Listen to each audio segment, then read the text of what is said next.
Hello everyone, welcome back to another episode of r/ Tales from Tech Support. In today's episode, manager, company policy is we do not pay for overtime, tech, sure, okay, whatever. Crazy lady breaks 3 PCs to avoid work before upper management will do anything about it.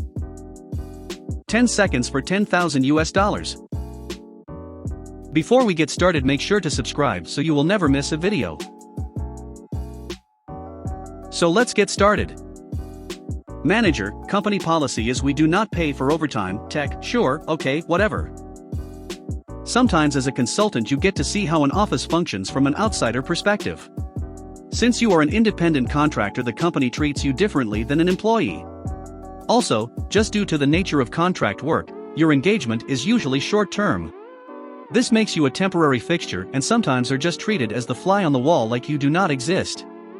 And this can lead to some interesting observations, including seeing train wrecks in progress. This is one of those tales.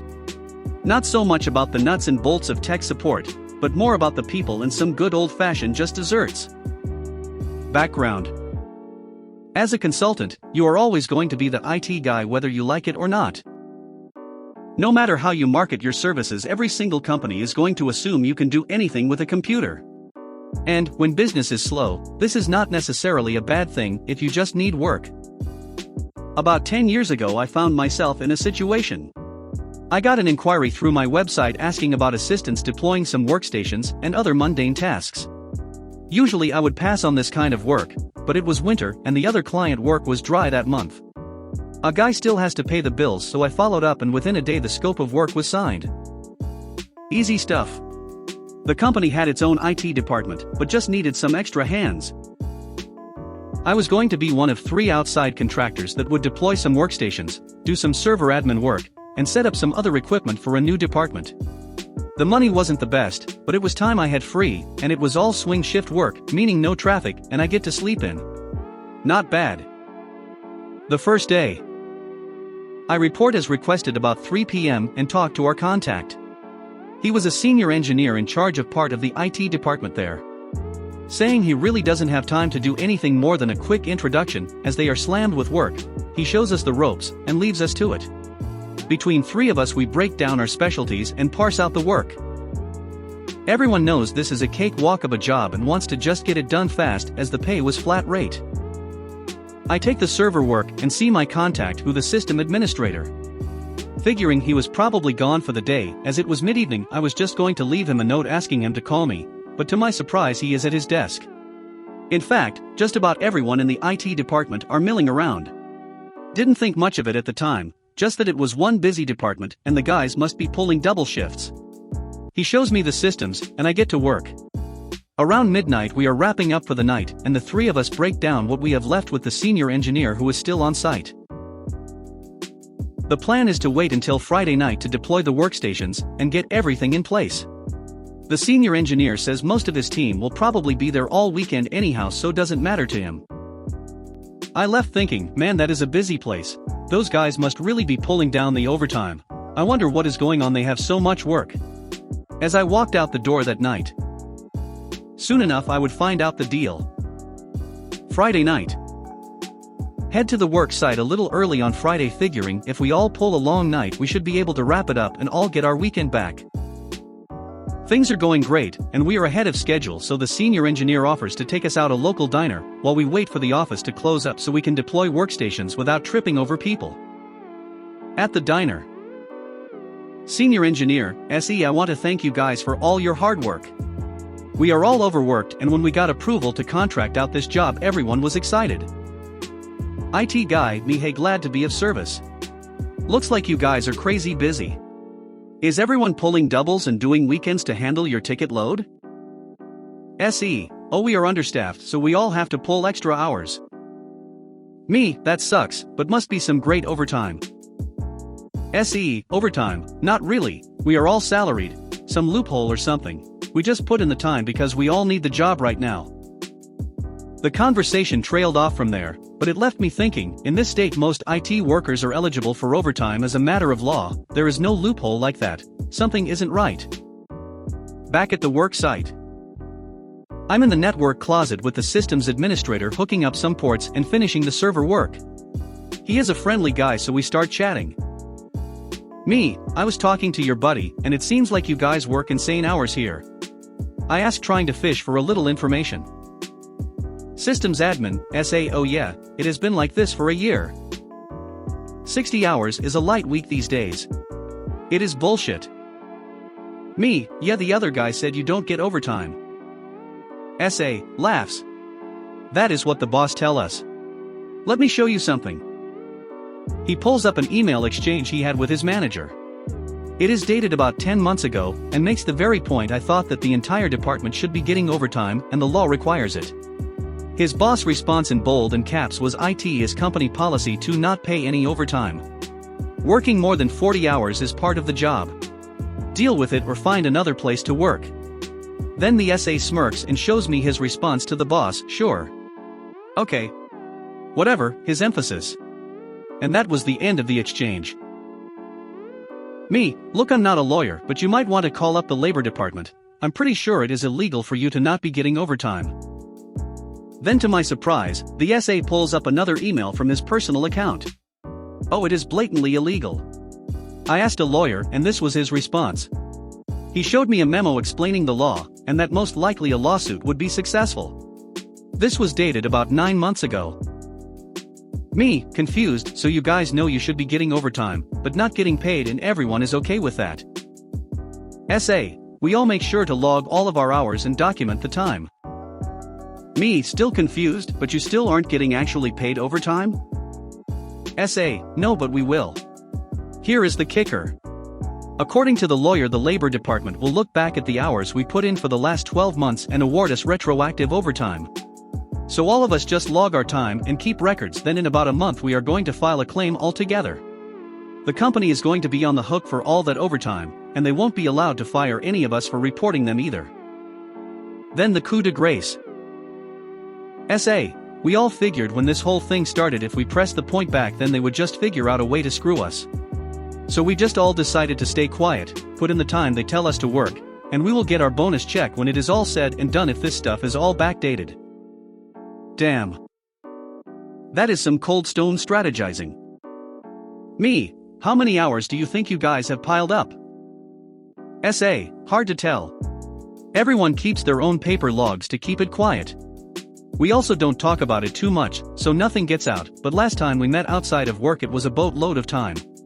I figure, for myself, they will owe me about 13 to 14 months of salary and overtime, and when it is all said and done, add up damages, penalties, interest, it will probably total almost 2 years of pay. Me, holy. SA, so if the guys won't talk about it and seem eager to work all these long hours, now you know why. We finished up the job that night. I exchanged contact information with a few guys and said if they had any other contract work to think about giving me a call. That was it, until 3 months later. I am at another job and see an email come in from the systems administrator, subject line overtime claim : "Hey IT guy, hope you are doing well. We all ended up filing a big overtime claim with the state, and the company fired us for supposedly falsifying our timesheets. The lawyer is sorting it all out, but anyway, I wanted to know if I could give your name to an investigator who is looking for witnesses to verify some of the extra hours we worked." Some details followed. I agreed to talk to the investigator and got a call about a week later. He asked me some routine questions about times and dates and wanted me to email him over some proof I did the job. Then he started going into the details of the case. We got this company for probably $1 million in overtime and damages between all the guys in the department, plus the firing is probably illegal, so that is going to be another few $100,000 on top of it. The insurance company wants to settle, and once we wrap up the due diligence work, I think these guys are all going to make out rather nicely. I didn't hear anything for a while, until another email came in from the systems administrator, subject line overtime claim : "Just wanted to let you know we settled this whole thing. Company caved pretty quick once it was clear we kept honest logs of our time, and the local management violated parent company regulations for the sake of making their site budget look better. Can't go into details, but we all got sizable checks, enough to pay off some loans, and go back to school. I'll have to find a new job, but after I get my grad degree that shouldn't be an issue. Appreciate you talking to the investigators. Thanks, IT guy. Crazy lady breaks 3 PCs to avoid work before upper management will do anything about it. Disclaimer: this office was not at all cold. Nowhere near cold enough to need a space heater. There's always one lady that has to have one. First ticket for insane lady: desktop keeps overheating and shutting down. I am behind on work and missing deadlines because of this repeating issue that has resulted in lost work. She had a space heater under her desk pointing directly at the desktop. Because her feet get too cold in the aced office, I removed the unapproved heater, ran tests, the desktop was fine. Checked the event logs, and it had only ever shut down / crashed once from overheating. I explained that I only show one shutdown from overheating. Explained that you can't expect a PC to not overheat when heated, made notes in the ticket, delivered the space heater to facilities manager. She raised a big stink with her manager, who talked with the facilities manager and had the heater returned within facilities approval tag. They didn't involve me at all, and the unit was placed exactly back in same spot. Second ticket for insane lady: very next day, desktop is overheating again. I cannot continue to work like this. Fix it or replace my desktop with a laptop. I show up and see the heater right back where it was. MFW, WAT.gif. Desktop is off, and actual hardware damage was done to the motherboard this time. I replace it with a spare desktop of same make / model. I route all cabling and place desktop on desktop so it won't melt from space heater. She complains how the small form factor desktop takes up too much room on her double-sized cubicle desk space, and she should have a laptop. I explained that I didn't have a laptop available, and it actually takes up less space than a laptop anyhow once you factor in docking station. I explain again that the space heater killed the previous machine, and it should not be placed next to a heat source. I CC her manager on the ticket. I also let my manager know about the whole deal at this point because both cases were totally avoidable. Third ticket for insane lady: 2 days later on a Friday, new desktop is overheating and shutting down just like last one. I am weeks behind on project work at this point. Please give me a laptop that won't have this type of problem. I show up right after the ticket was created. She was packing up her stuff to leave and looked put out that I even showed up so soon to deal with the issue. The desktop was on the floor next to the space heater. I ask her why she moved it back there after killing the previous desktop, and after clearly explaining that it caused the problem. She wasn't having it, said it took up too much room and she should have a laptop anyhow. This time the desktop wouldn't even post. I noticed the heater was on the highest possible setting and was aimed directly at the PC this time. There was something about how visibly annoyed she was that I was going to fix it, like she was ready to take an early weekend since she couldn't work anyway. I explained I would have a replacement ready within 30 minutes, more to gauge her reaction than anything, and she looked even madder. Is it going to be a laptop? I don't see a replacement being worth it if it's just going to melt under my desk again. I agreed, under your desk is probably a bad idea. If she wanted a laptop, she would have to get her boss to approve the purchase of one. I took the dead desktop and brought back a replacement desktop. We got loads of spare used stock, within 20 minutes. She was gone. CubeMate said she left for the day since IT wouldn't have a replacement ready anyhow. I documented everything in the ticket, called my manager. Manager didn't seem to care at all. He did stress that I was not to give her a laptop replacement unless her department approved and paid for it though. I was busy enough that this pissed me off. I walked over to HR and explained the situation so far to the HR rep. She said she would take to the user's manager about it. I didn't expect much. Sure enough, the following Monday, I had a ticket to deploy a brand new laptop to the user. Since the space heater was under the desk, and the way the cubicle desks were built, there was a space behind the tops for cable routing. This meant the majority of hot air from the heater would vent right up that space, which would feed directly into the air intake on the docking stations. Since that was the case, I deployed the docking station, laptop, etc. to the right of her monitor instead of the left where it would get hit with the heat. Once again she complained about it taking up too much room there. Can't we put it on the other side? I once again explained that heat will kill a laptop twice as fast as the 2 desktops she already killed. After closing out the ticket, I sent an email to her and CC'd her manager, my manager, and the HR lady. I explained the problems the space heater had caused, and that it was her refusal to listen that had caused damage to multiple pieces of company property.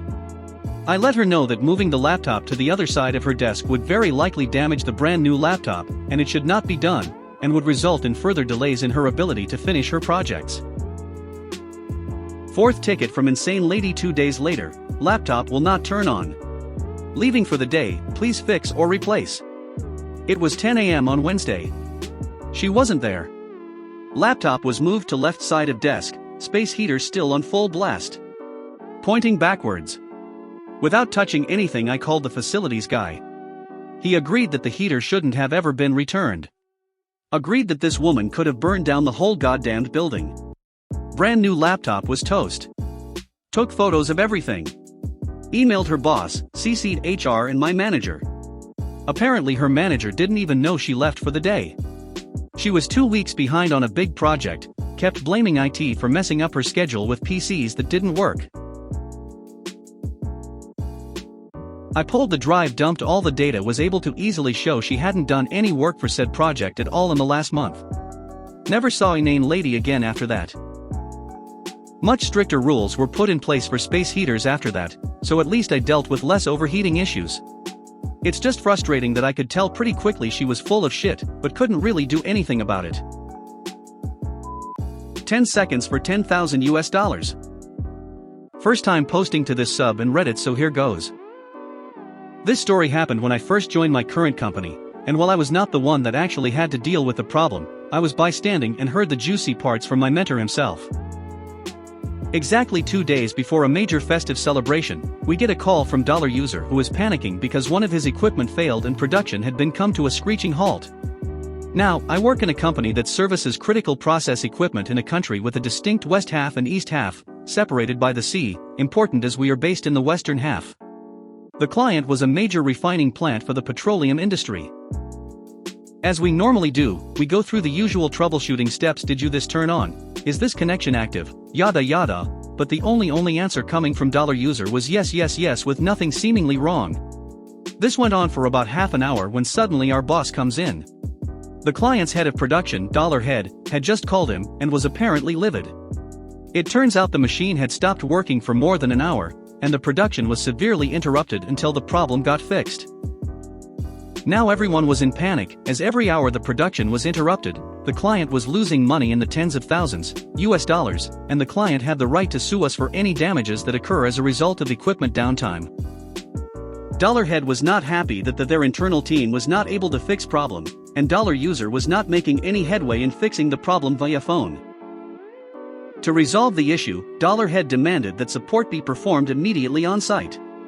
Coming back to my earlier points: 1. It's the festive season too. They are across the sea, traveling was a bit of a problem, but $head said money was not an issue, and they would pay anything for immediate on-site support. $M, my mentor, who was handed the unsavory task of handling the emergency. Immediately he grabbed his tools and sped off to the airport to grab the next available flight. At the same time, his wife had to pack some clothes for him from home and rush to pass it to him at the airport. Due to the festive season, $M didn't have choices for flights, so in the end he had to take a $1,000 business class flight. Normally flights to where the client is located costs $80. We're a developing country, so yeah. Upon arriving, $M was whisked from the airport with a driver, sent immediately to the refinery and granted immediate security clearance to enter plant. Anyone working in petroleum would know how big a deal this is. By this time, a good 6 hours or so had passed since we received the call, and well into the night. Greeting him in front of the equipment was $head, $user, and various other senior management's personnel, all anxious to see what the problem is. $M is a guy with no chill, and he was also the one originally speaking to $user on the phone. He recounts this part, so I'm paraphrasing him. $head, so what is it the problem? $M, wait, let me take a look, starts to go through the normal troubleshooting checklists, but stops almost immediately. $M, $user, are you sure you checked everything I asked you to? $user, yes. Everything, word for word. $M, are you absolutely sure? $user, yes. $M, do you remember what was the third thing I asked you check over the phone? $user, why does it matter? Just fix the GMN problem. $M, the first thing we normally check is to make sure the PC is turned on, points at the CPU LED indicator. $M, the second thing we check is to make sure the equipment is on, points to the machine LED, $M, the third thing, he brings his hand to a gas control valve, rotates it, and a loud hiss is heard as the gas line pressurizes, and the equipment beeps, is to make sure the gas is on. $User. $head. $everyone else in the room. $M, I would like to go have dinner now. After more awkward silence, $head thanks $M for his effort and asks the driver to bring $M somewhere for dinner. You'd think the story ends here, but there's more. By the time $M finished his dinner, it was well past midnight, so he checked himself into a hotel for the night. The next day he went back to the airport and found out that all flights were completely sold out for the next 4 days due to the festive traveling. He called my boss to inform him that he was basically stranded, and my boss just coolly said to him, well $M, consider this as having a free holiday paid by the client. So $M checks into the most luxurious hotel in the area, spends the next 4 days basically on vacation before coming back to work. In total we billed the client for $10,000 for the flights, hotel, emergency arrangements, allowances etc. all for 10 seconds to turn check LEDs and turn a valve. This is not including the losses from halting the production. It's still one of our most memorable stories that we recount to new hires or clients in our industry. Sometimes we wonder what happened to User, but he was transferred out of his role not too long after this incident. If you made it to the end of the video, thanks for watching. Don't forget to like, subscribe and share, and we will see you in the next video.